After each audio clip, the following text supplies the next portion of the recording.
My guest today is Siwon Kim. Siwon is the co-founder and CEO at Botanika, which is a hyper-scalable, hyper-efficient, decentralized data storage project. Very interesting. We'll learn all about this today. Welcome to the show, Siwon. Thank you so much for having me, and good morning.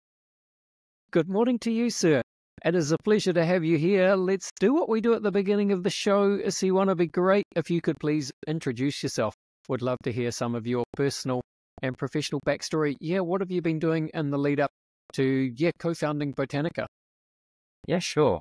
So personally, I have been working within the crypto space since, let's say, late 2016, early 2017. So maybe unlike many other people, I have started working in the venture capital space. So this is where I got the initial exposure to many different crypto projects, of course, leading up to the whole IPO boom. And then since then, I have been focusing predominantly within the deep space. So, I have been within the deep space even before deep really became a word, really, even. Back then, focusing on decentralized infrastructure, mainly about IoT communications, machine-to-machine communications protocols, and so on. And this is the moment when, at that time I was based in Berlin. And, of course, within Berlin, there was also a very large crypto startup scene as well. And at that time, I was exposed to many different ideas about, how do we really leverage the structure of blockchain technology itself to build different infrastructure. Of course, back then, I think technology wasn't as developed as it is today. So many of the, projects back then were mainly just ideas.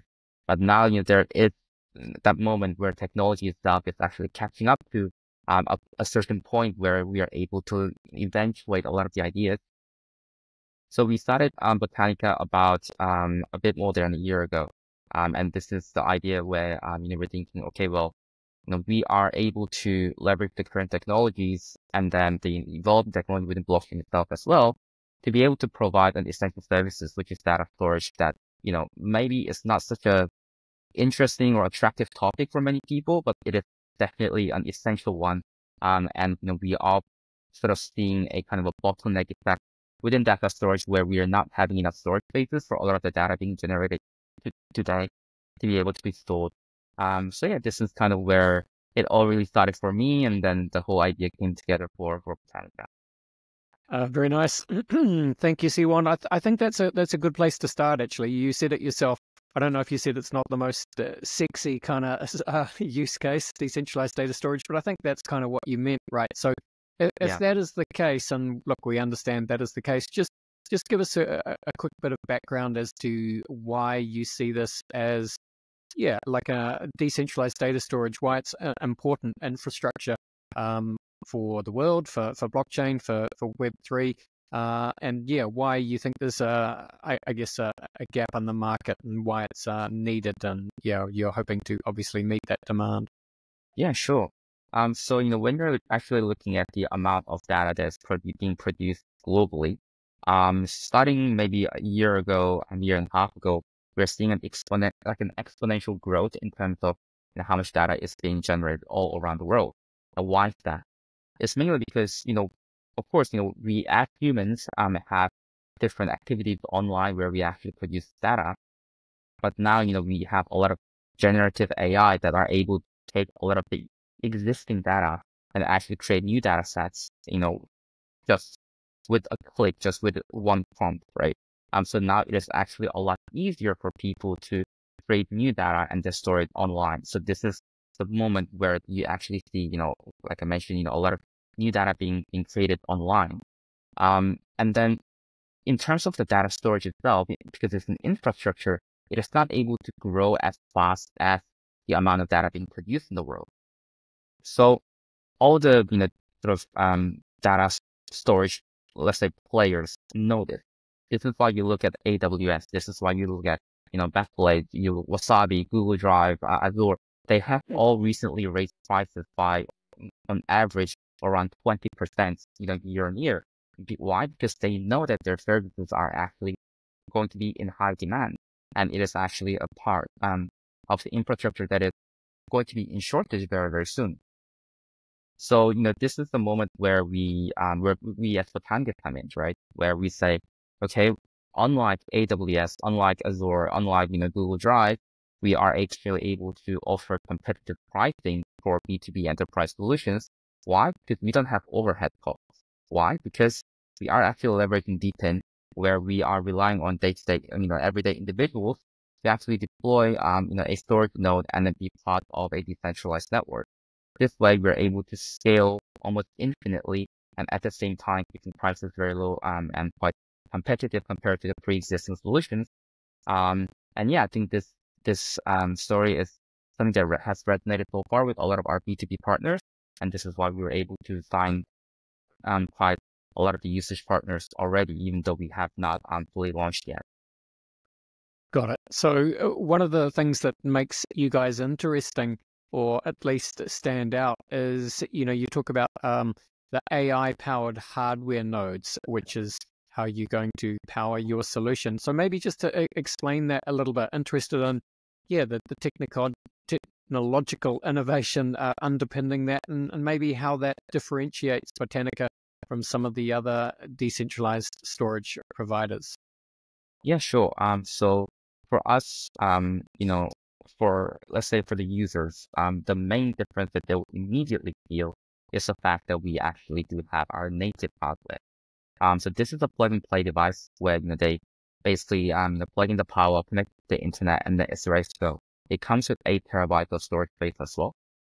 And users are able to use their own hardware for their own personal storage, of course, but at the same time actually provide this storage and then make it available online, and then basically form a large group of kind of a cloud sort of cloud storage server, leveraging that hardware.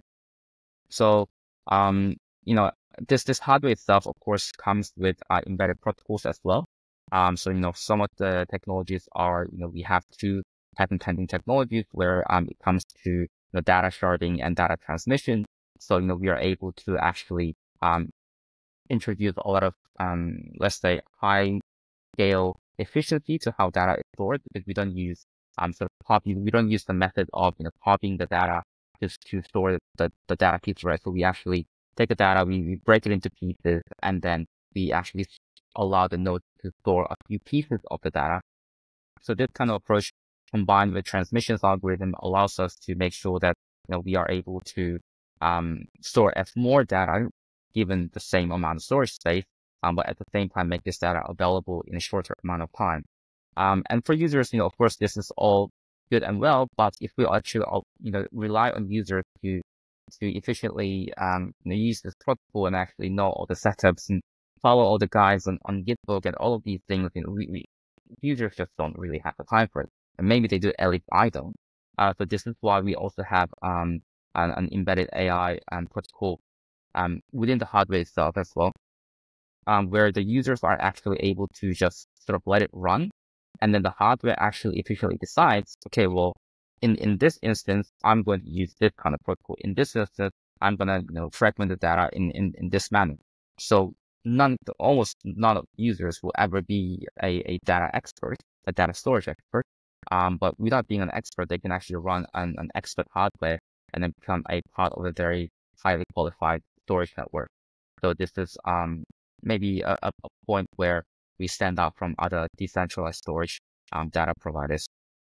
Yeah, very well said, Siwon. And of course, for people that do want to pick up some of that hardware and essentially run their own storage node, there'll need to be some incentives for them to do so.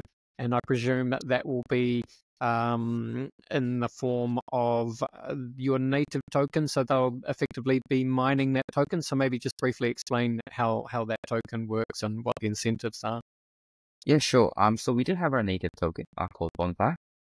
So basically the let's say the incentive distribution mechanism really is about, how much of your data storage are you making available for how much uptime, right? So, because each hardware comes with 8 terabytes of storage space, so you can choose to use out of the 8 terabytes, you can choose to use 2 terabytes for yourself and then make 6 terabytes available, or you can choose to put all 8 terabytes available.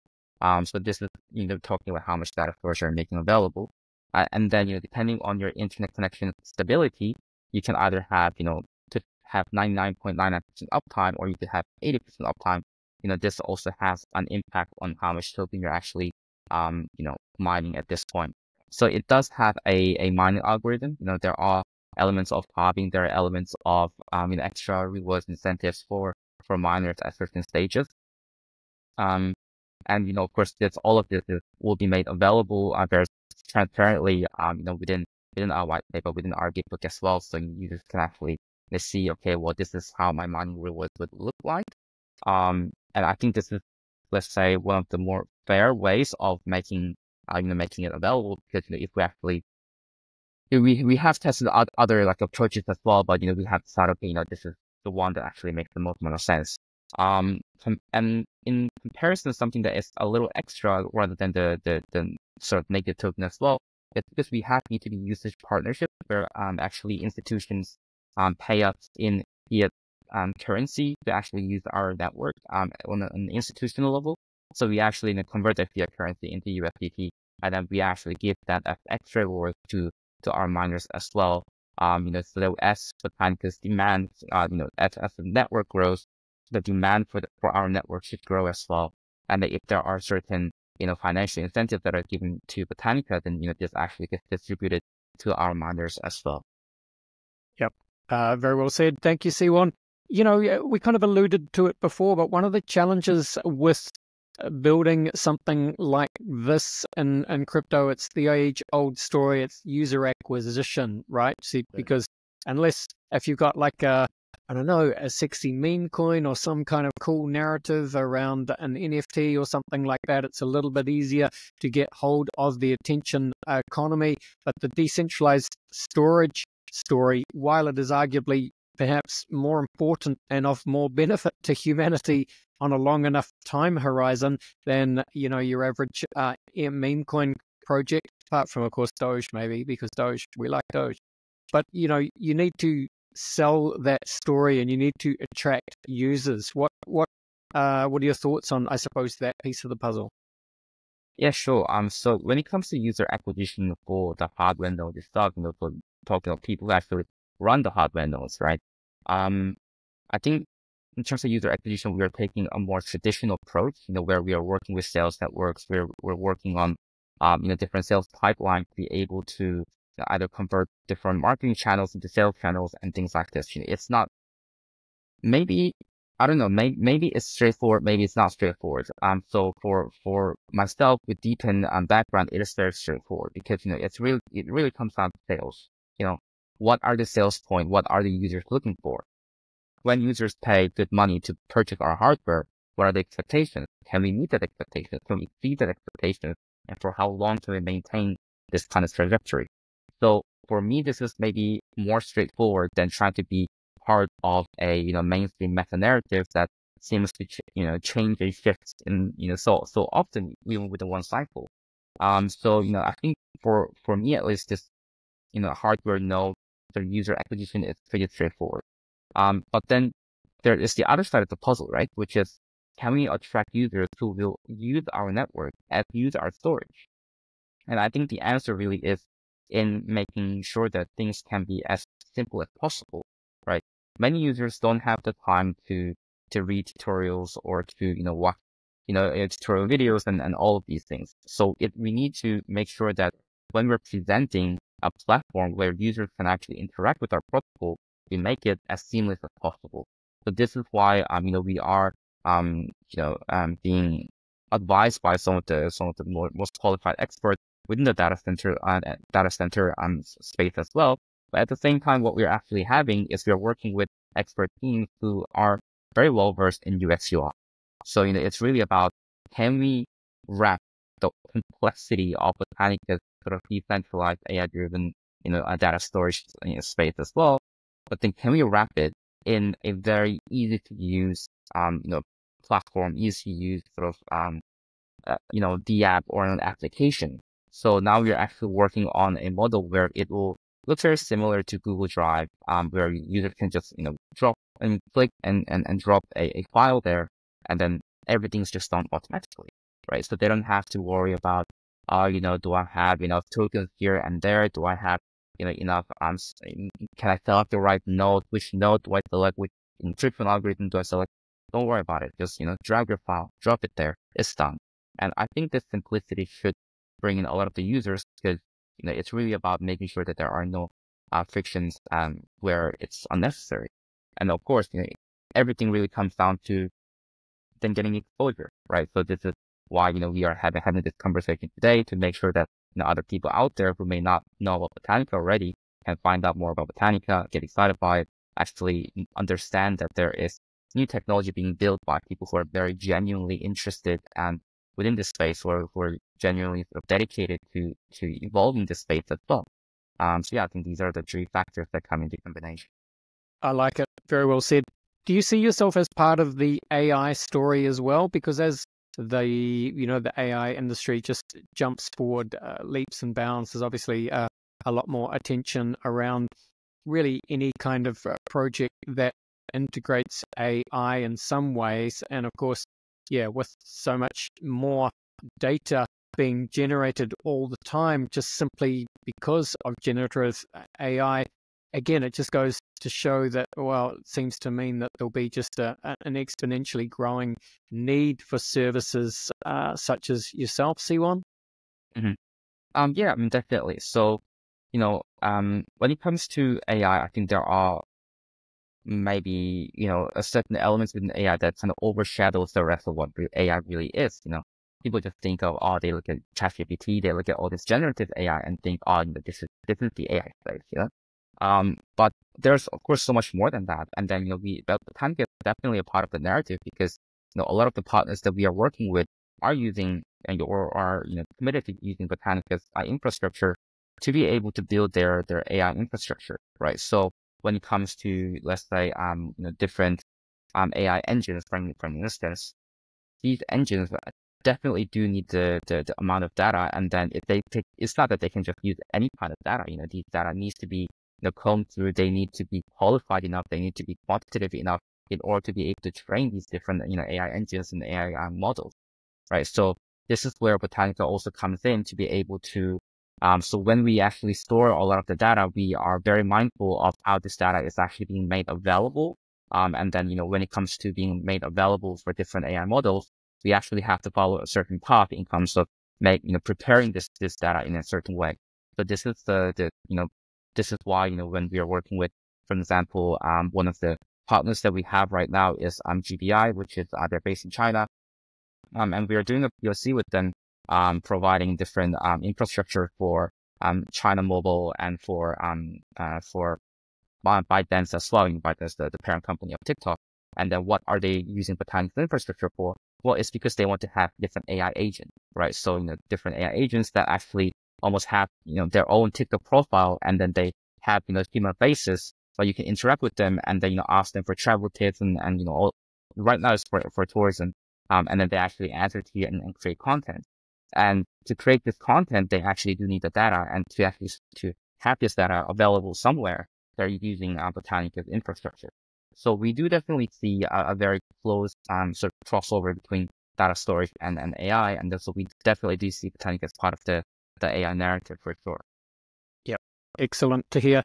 All right, look, as we start to finish up this part of the podcast, then Siwon, just for anyone interested in learning more about Botanica and getting involved, please tell people what is the best way for them to do that. And also just bring us up to speed in terms of the product rollout, when you expect everything to go live, what people can do now, what some of the timelines might be, all that kind of stuff. Yeah, sure.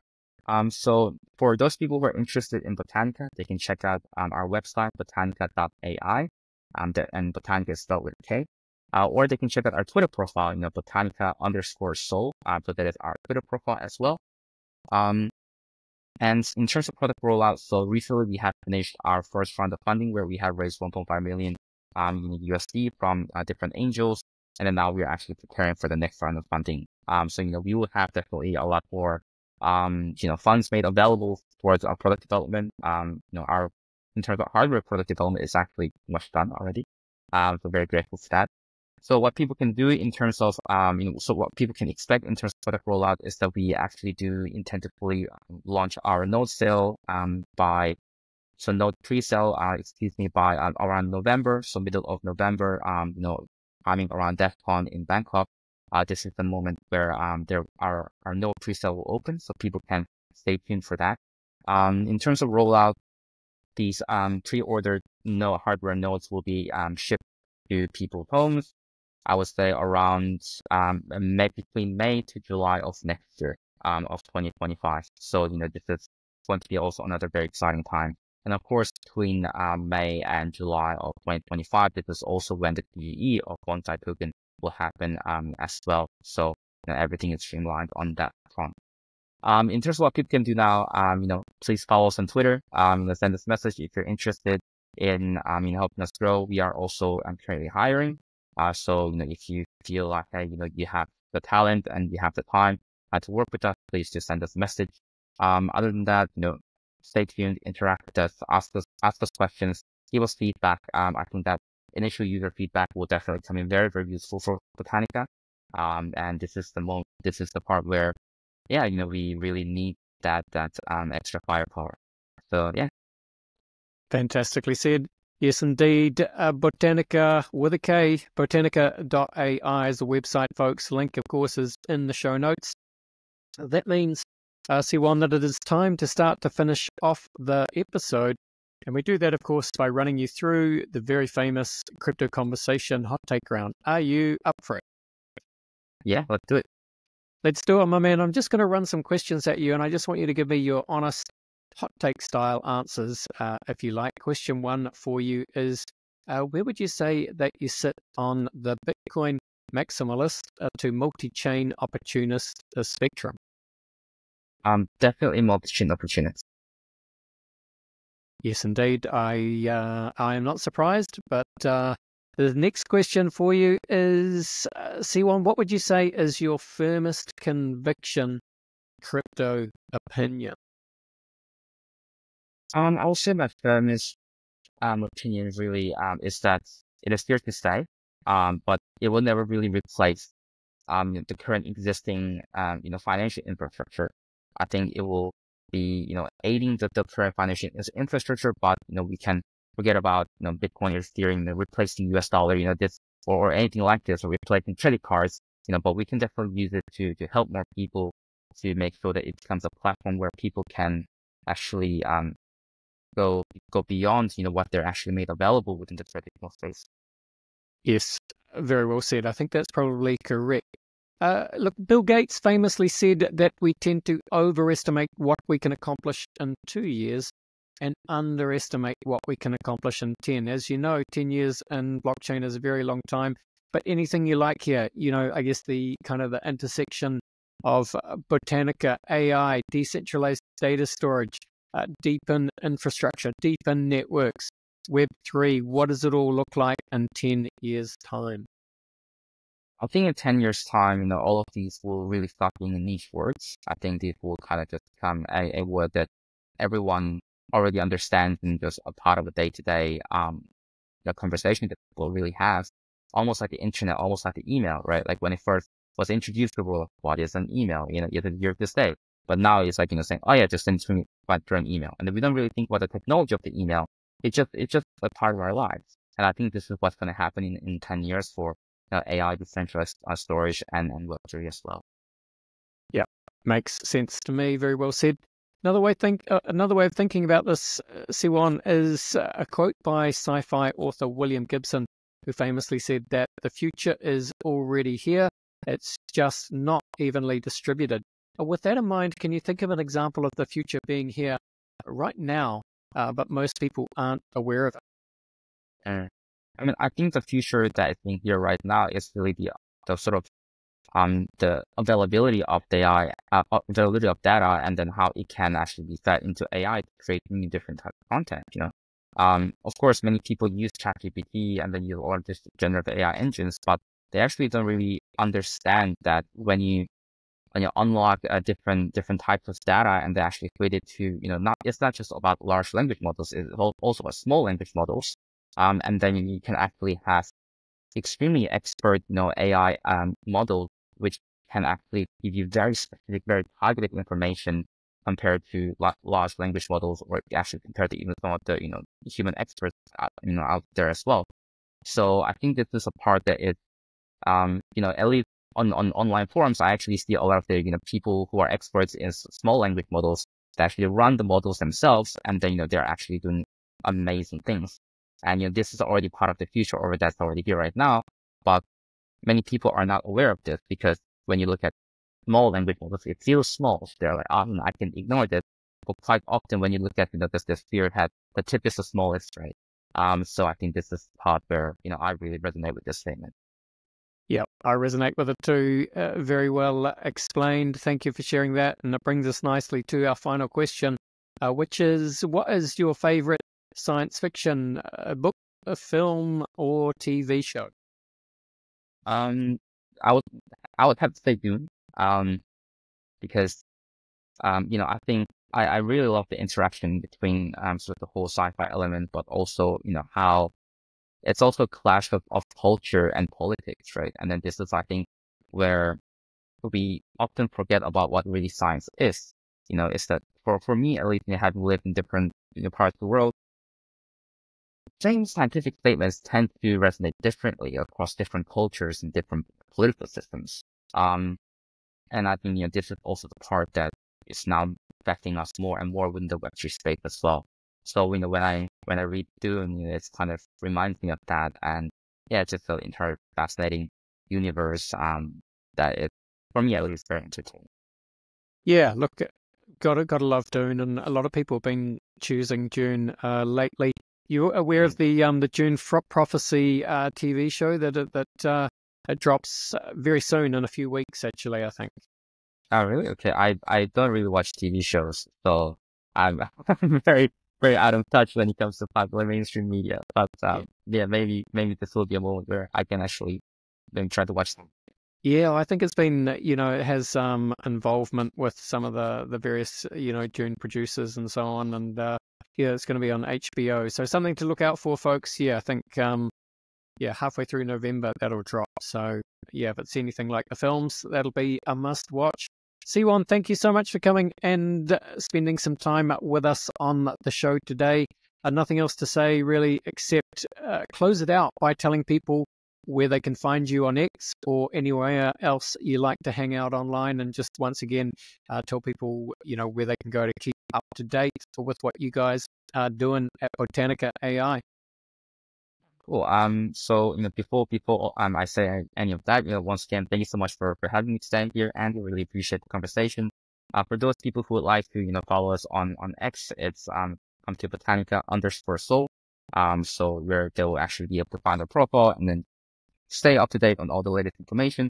If you're actually interested in meeting us in real life, we'll actually be co-organizing and co-hosting some of the side events at DEF CON Bangkok in November. So if you happen to be in town, definitely send us a message, or stop by at one of the events. We'll try to host a few parties as well. So yeah, come hang out, let's have fun together, let's have meaningful conversations and build meaningful relationships. Awesome. Very well said. Thank you so much, Siwon. All the best, and bye for now. Thank you, Andy. Bye for now as well.